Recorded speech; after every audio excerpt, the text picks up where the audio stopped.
உழைப்புக்கு மரியாதை செய்யும் உன்னதமான திருநாளான மாட்டுப் பொங்கல் தமிழகமெங்கும் உற்சாகமாக கொண்டாடப்பட்டு வருகிறது.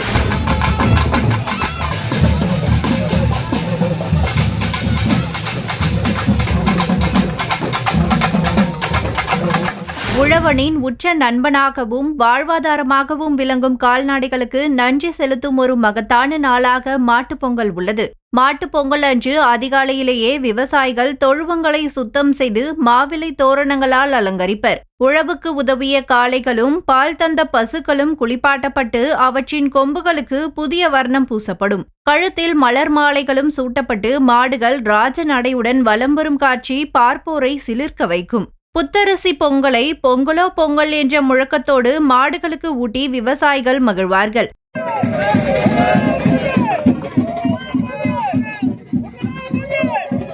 கிராமங்களில் வீரம் செறிந்த மஞ்சுவிரட்டு மற்றும் ஜல்லிக்கட்டு போட்டிகள் விறுவிறுப்பாக நடைபெறும். காளைகளின் திமில் பிடித்து இளைஞர்கள் வீரம் காட்ட தமிழகமே விழாக்கோலம் பூண்டு அதிரும். மனிதனுக்கும் விலங்குகளுக்கும் இடையிலான இந்த ஆழமான பிணைப்பை உலகிற்கு பறைசாற்றும் இந்த மாட்டுப் பொங்கல் நம் பாரம்பரியத்தின் உச்சமாக திகழ்கிறது.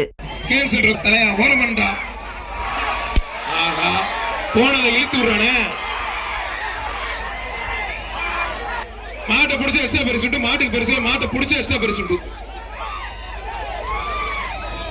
தம்பி மாட்டோட ஓனர் வந்தீங்க.